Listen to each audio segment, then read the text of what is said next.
Hi, you guys. Okay, The Handmaid's Tale, Season 4, Episode 9. Okay, we open up, and I'm assuming it's the next day when June told Luke that she needed to talk to him about what really happened to Hannah. And June started apologizing, and he said, "No, you don't have to apologize. This is the works of those sick people over there." June tells Luke that Nick mentioned that Hannah was back home, and Luke said, "Home? That is not her home, and we have to do everything that we can to bring her here in Canada to her real home." And June said, "I know, but how are we going to do that all the way from here?" Luke said, "I know, but I promise you we can do this together. Let me show you what I put together." Let's call it Luke's Bureau of Investigations, because Luke has a lot of the things. Not all, but a lot. Luke said he stayed on them people down the embassy so much that they run when they see him now. Luke had pictures, information from activists in the underground, and interviews from people who has escaped Gilead. June is like, wow. And Luke tells her, "It's not a day that went by that I didn't search harder." June doesn't feel as cold with Luke now. That probably made her feel better opening up to him.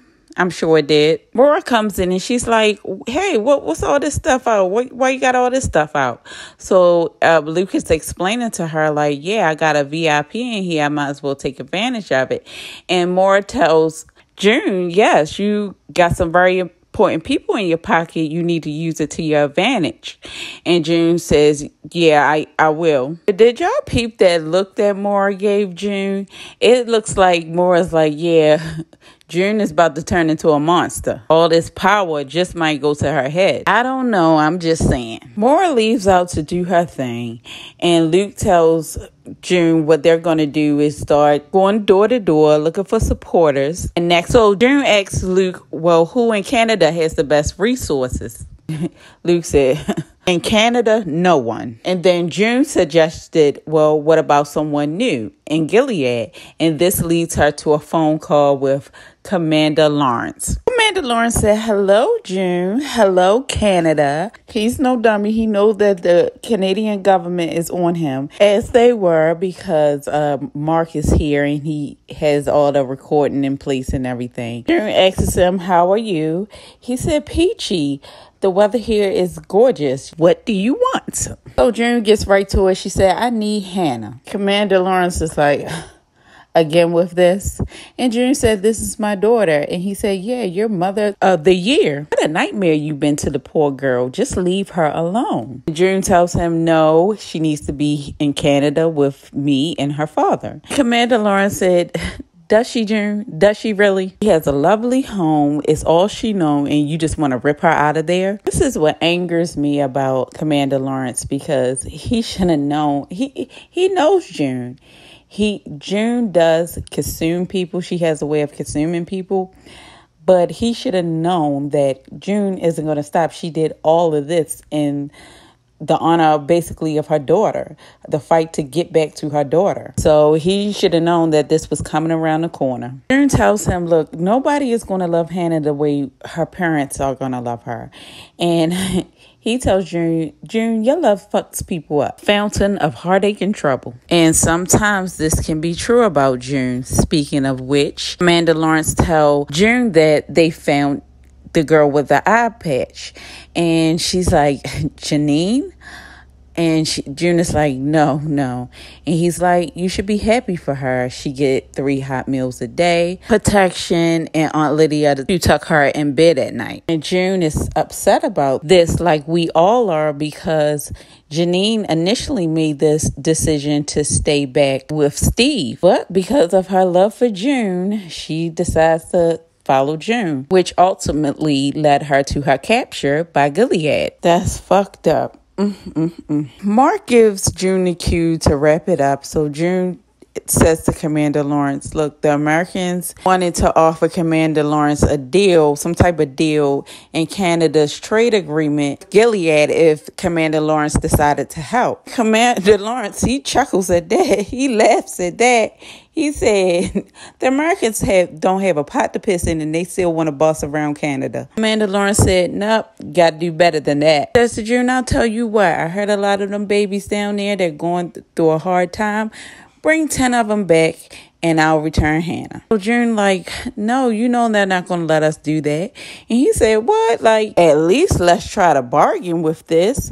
Like, would you let 5 of those kids go? Luke sitting over there with the prayer hands, and June had said, no. It would not be right if June does this. Like, that would be extremely selfish. Not only is she fighting for her daughter, she's also fighting against the cruel and inhumane things that goes on in Gilead. So sparing any child, to put any child back in that situation over in Gilead just to spare her daughter, bring her daughter back, would be totally selfish of June. Commander Lawrence said, wow, you done gone soft down there in Toronto. It must be all that maple syrup down there. June says to him, look, you are a good man. Commander Lawrence said, yep, I heard they are hard to find.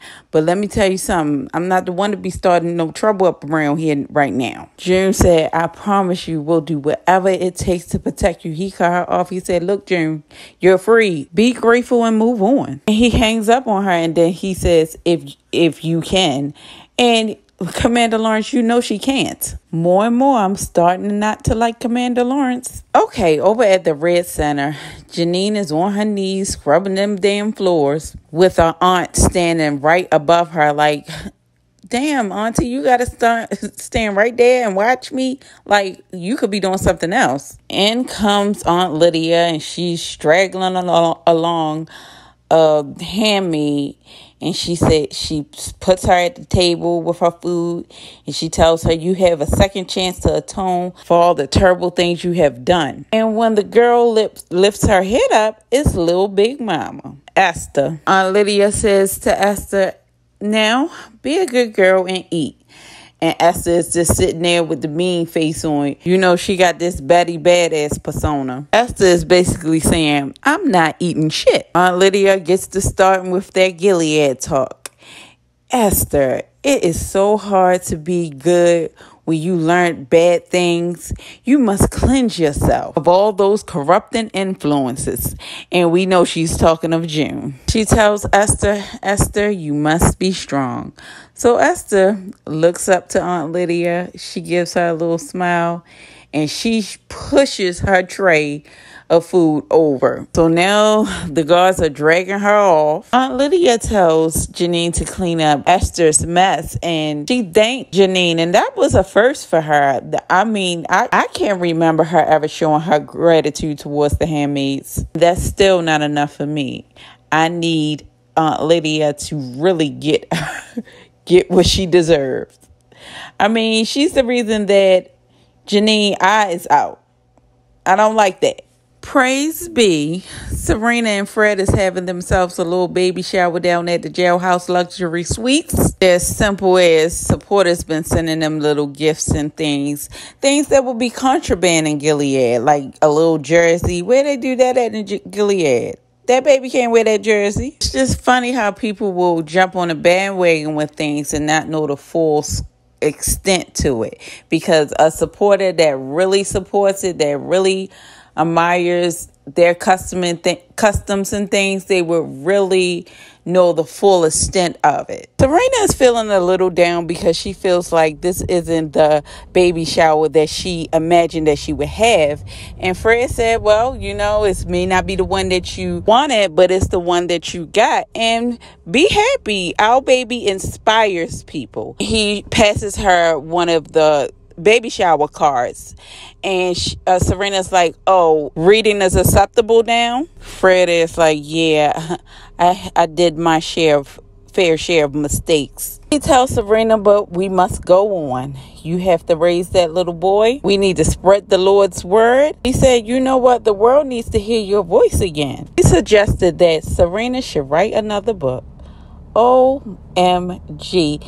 These people are so hypocritical. Okay, back in Gilead, all the aunts are having dinner, and it looks like they're having the Last Supper, which I really wish it was the Last Supper for them. But anyhow, they're discussing what they should do with Esther. And Ruth said, well, look, we can't let her starve herself. That's not good for her fertility. Lydia said, yeah, she is very defiant, but we must be patient. And someone suggested, well, maybe we give her a feeding tube and force feed her. And then another person said, well, maybe we cut off her tongue. I don't see why she needed. And this disturbs Janine. She is like, oh my gosh. Aunt Ruth, she sent Janine back in the kitchen to help out. Aunt Lydia tells the other ladies, look, she's trying. And one said, well, she can't stay here forever. Lydia said, I'm searching now. I'm searching for her a place to go. And another aunt said, well, who would want her after all the things that she done? And Aunt Lydia said, anybody in their right mind would love Janine. Look at all the things she done. She done gave Gilead 2 babies. And the other aunts still, they're not trying to hear that shit. They're like, no, that's exactly why she need to go to the colonies. And Aunt Lydia said, well, let's not forget all of the benefits that she brought to us here in this district. If it wasn't for her, the Putney's baby wouldn't have survived. And really, that's Janine's baby. Aunt Ruth is like, okay, whatever. Just remember that any acts of kindness towards handmaids, it just may lead to what happened the last time. She's speaking of June uprising. Okay, so now Lydia is back in her chambers, and Janine brings her some tea, and Janine peeps that Lydia is matching her up with potential couples. Lydia notices that Janine got kind of nervous. Lydia says to Janine, look, I'm going to take care of you. You will be fine. You will be okay. Janine says to Aunt Lydia that Esther isn't as tough as she appears to be. She tells Aunt Lydia that girl been through a lot on that farm. And she says not only with her husband, it was other men that did horrible things to her. And Aunt Lydia kind of understand what Janine was saying. Aunt Lydia tells Janine, we have tried with this girl. She is just a difficult girl. And Janine tells Aunt Lydia, maybe she needs to feel safe here. Maybe someone have to tell her what the consequences will be if she does not obey. Janine goes on to say, I just think she deserves a chance. And Janine caught herself getting way too above herself. Janine is comfortable where she at the Red Center, doing things around there, and she don't want to mess that up. Aunt Lydia allowed Janine to vent, and when Janine stopped, Aunt Lydia told Janine that she would put Esther's correction on hold for right now. When Janine stopped explaining herself to Aunt Lydia, I don't think it was her being a puppet again. I think that she's just playing her role as handmaid, and she, like I said, she don't want to mess up her position. She knows Gilead. She been on the run before. She was with June, where Janine may have learned a lot of things on the run from June. She did. So I think that she's going to be the next June of Gilead. Like, she's going to play her position nice, be subservient. And when Janine feels though it's time for her to go and make her move to get out of Gilead, I think she most definitely will. She does not have the Gilead mind state anymore. I'm very interested to see where her character goes. Janine thanks Aunt Lydia. She said, thank you, Aunt Lydia. Thank you so much.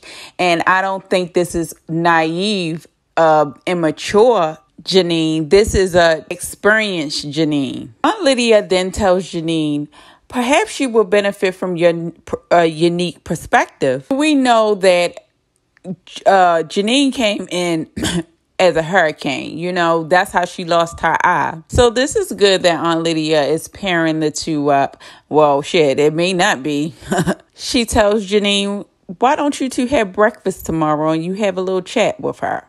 And Janine is like, okay. In Canada, June is home and she's going through photographs of Hannah, and Luke walks in And Luke said, I was thinking about that phone call with Commander Lawrence earlier today. And June apologized. And he said, no. Don't apologize. I get it. He's an asshole. But I was thinking about something. I was thinking maybe Nick can find out some information for us. And June's face lit up like a Christmas tree, okay? Luke goes on to say, well, Nick knew that Hannah was returned back to the Mackenzie safely. Maybe he know the address, or maybe he could find out. And June says, yeah, maybe. I don't know. And Luke said, well, he's a big man on campus now. He's a commander. He got pulled. Maybe you should get on it before things change. June said, okay, cool. Mark can set up a call. Luke asks June, do you think that Nick would help? And June said, I think that he would do anything for me and Nicole. Luke then says, you know what? I don't think you should call. I think you should meet up with him somewhere protected and make sure it's safe. And June just started like smirking. And she said, you want me to meet up with Nick? And Luke said, no, I do not want you to meet up with Nick. But if this is going to help us find Hannah, I will do whatever. Luke said, don't get this shit twisted. Luke suggested that June brings along Nicole. He says to her, how could he refuse to help you find your daughter if you bring him his daughter? June said, I think that we have to try everything for Hannah. And Luke said, for Hannah. At the Jailhouse Luxury Suites, Mrs. Putney came to visit Serena. She mentioned that Mr. Putney is down there talking to Fred, and she brought some things from Gilead, some gifts that everyone had for the baby, and all the gifts are blue. Serena's still kind of shocked. She like, oh, hey girl, how the baby? Mrs. Putney says she is doing good. She's just wonderful. Only thing is she bites a lot, but that could be hereditary, and we know that came from Janine. That's Janine, baby. She's speaking of when Janine bit her. And as she's sitting down, she sees a pen and a pad, and that's a no for Gilead for women to read or write. Mrs. Putney takes a mental note. You better believe that she did. Of that, and she goes on to say that everyone was so happy for Serena, and Serena was like, oh my goodness, like that's a relief, because I thought everyone would be mad at me considering that she got Fred in trouble. And Mrs. Putney tells her, look, oh no, you did what you had to do as a mother, and if the good Lord blessed you with this child, then who am I to judge?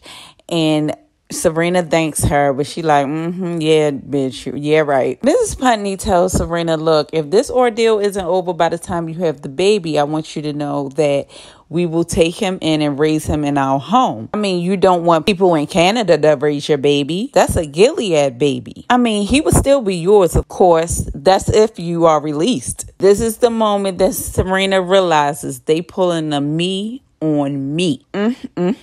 Serena said, oh, hell no. Look, Fred's case may not look all that good, but I'm telling you, I expect to be out of here before this baby is delivered. It will be a fresh start with our son. Naomi said, oh, that's wonderful.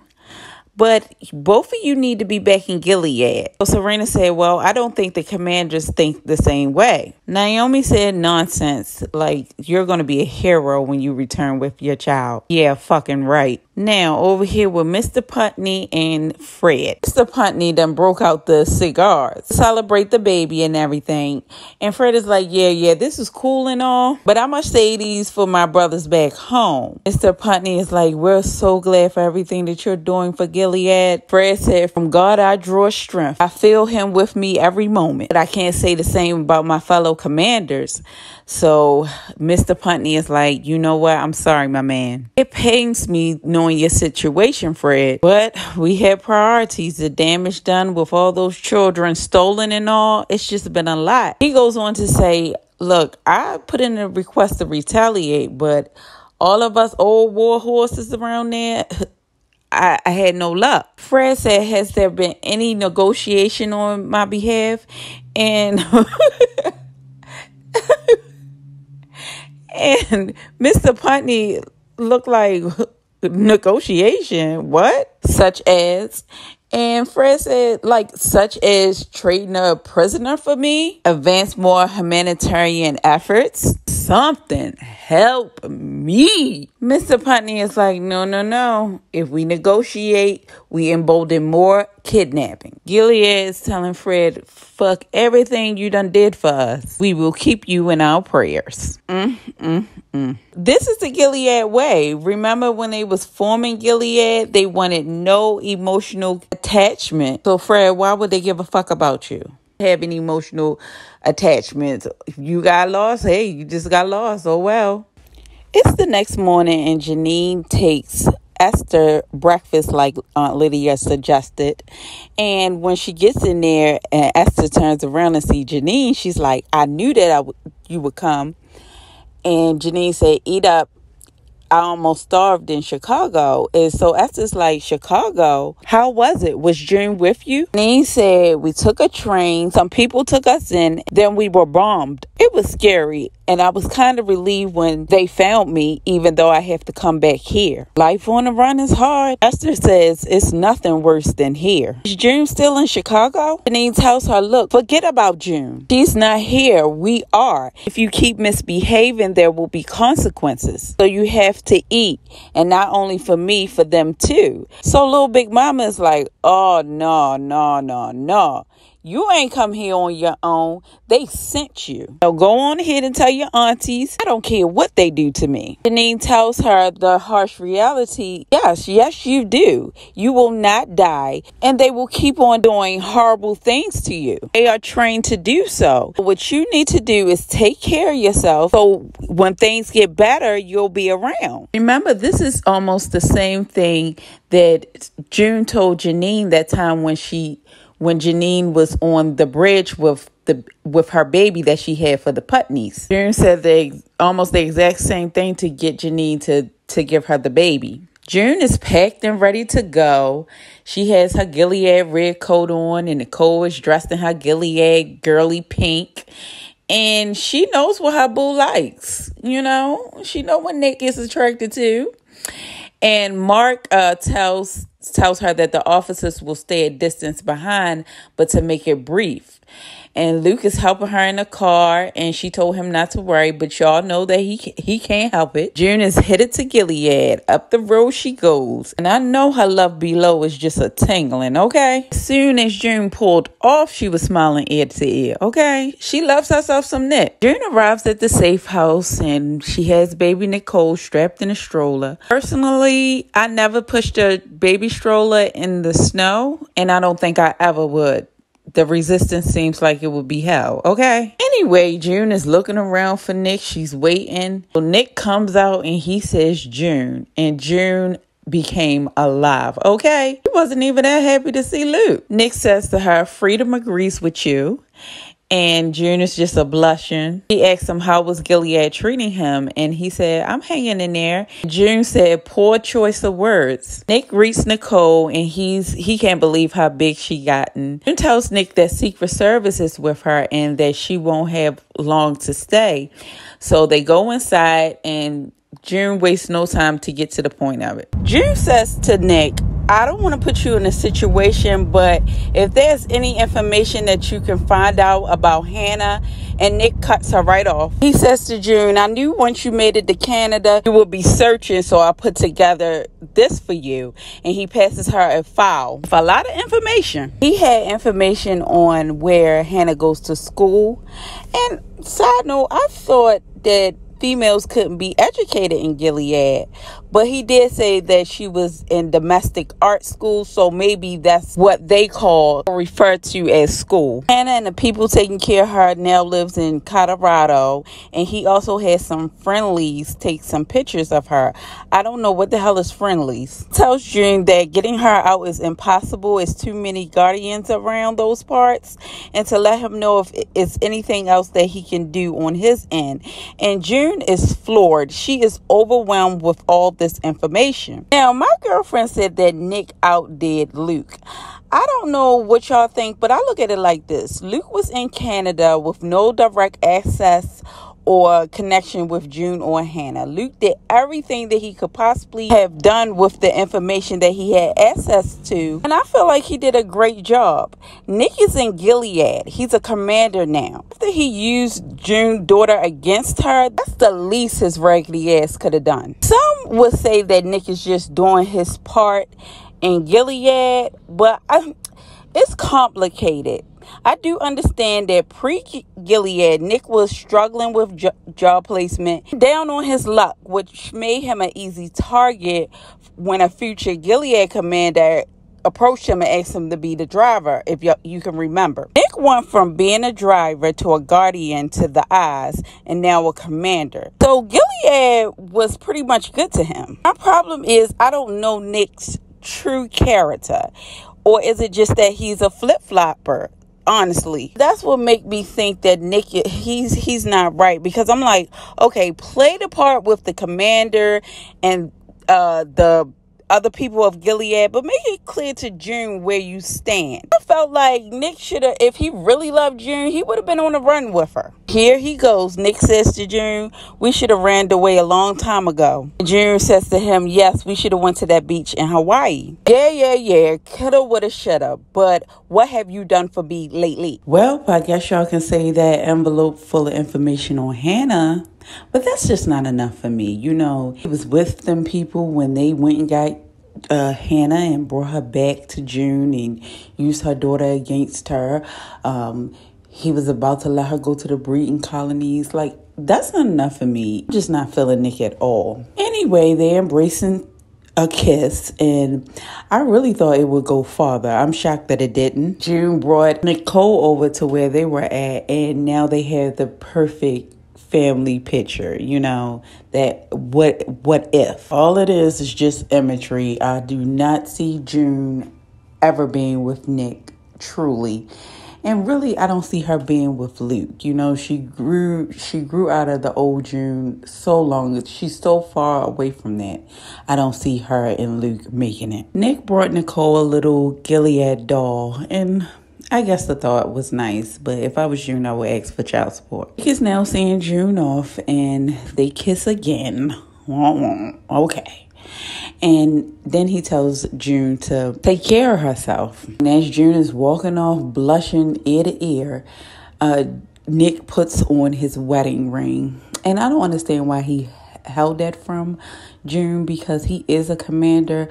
June herself should expect that he would take on a wife. That's a part of what I'm saying about Nick. Like, Nick, you didn't even have to lie about that. What is that to lie about? I don't know, child, but y'all just love yourself some Nick. But hey, there you go. I'm keeping my eye on Nick. I don't trust him. Also, I'm not blaming June too much for falling in love with or being so deeply in love with Nick.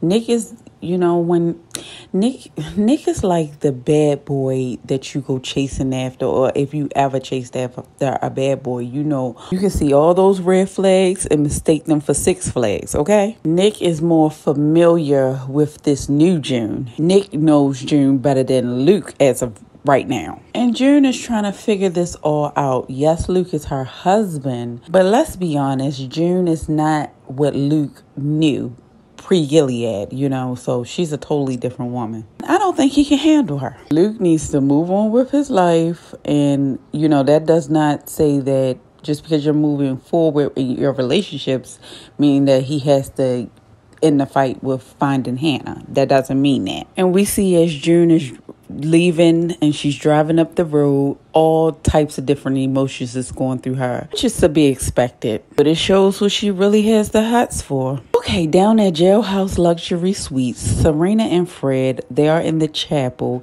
and they are talking about how their country betrayed them. I mean, they feel hoodwinked, bamboozled, all of the things, okay?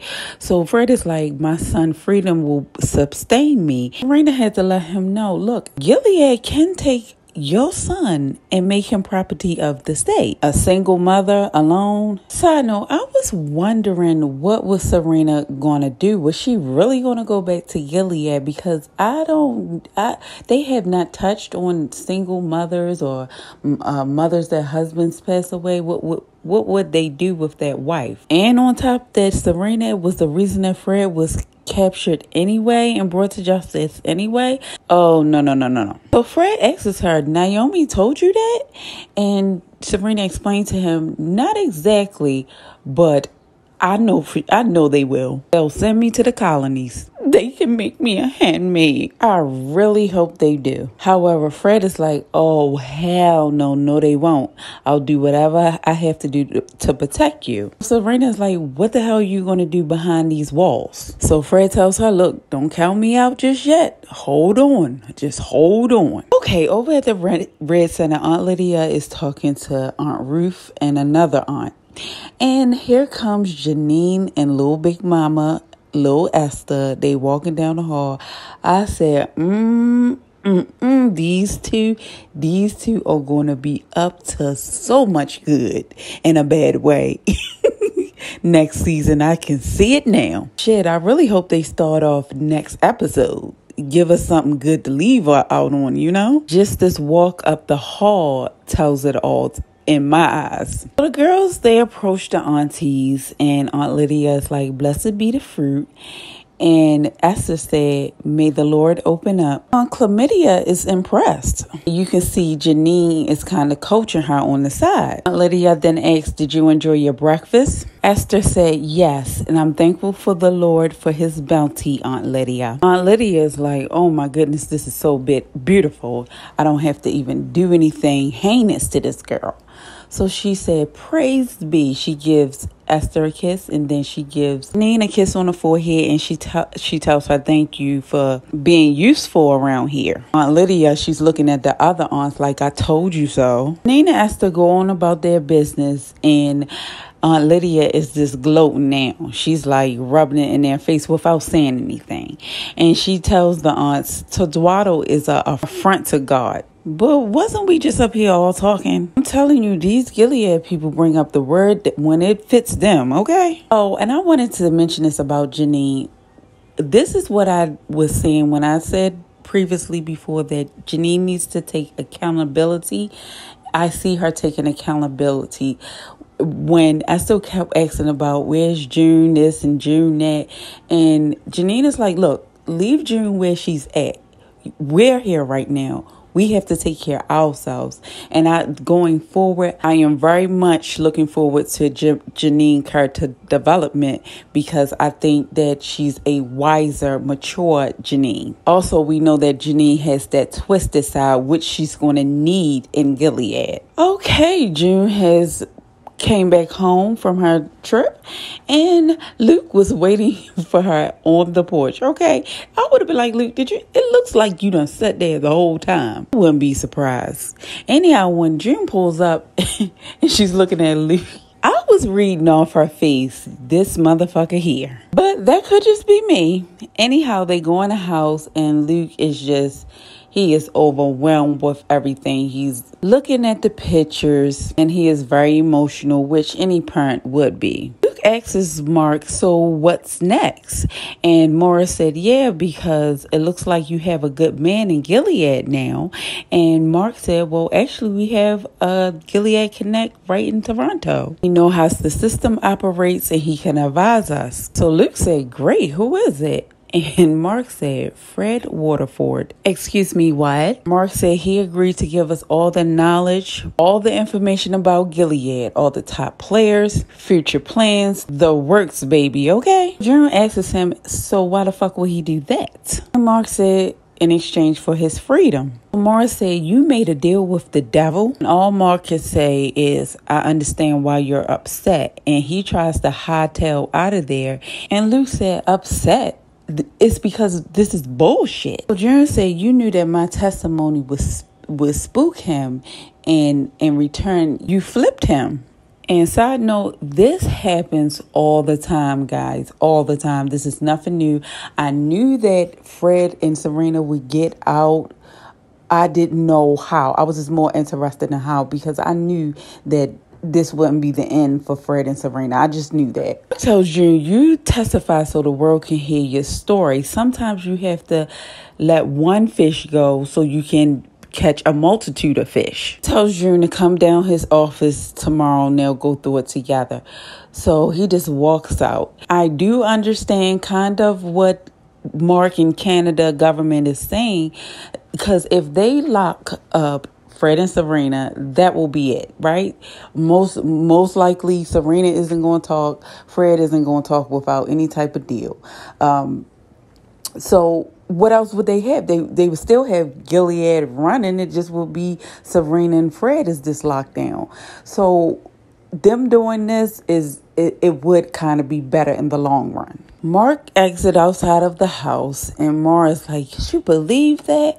That is going off, and June just have this look. She is just looking. So Luke said, "June," and they do this corny ass panning in the face, and that shit was so funny to me. June is just staring off in rage. We see that it building up, and Luke says, "June," and the way she looked at him and then looked back, it gave me so much 90s vibe. And she marched out there and she said, "You know what he did to me? That man is a fucking rapist. You know what he did to me." And the officers are trying to grab June, and Luke is like, "Get off her." And he grabs June just before June can grab Mark. And June is just zapping. She's like, "You know what he did to those women? I'm gonna fucking kill you. I'm gonna fucking kill you." And I mean, spit is coming out. June damn near is foaming at the mouth. That's how much enraged she is. And that's where the episode ends. And let's give Elizabeth Moss her Emmy right now, okay? That was one of the best outros ever. I did love Snowfall outro for the last episode, but this one was another good one. Y'all tell me what y'all think, and thank you for watching and for all the support. And I'll catch you guys on the next one. Bye.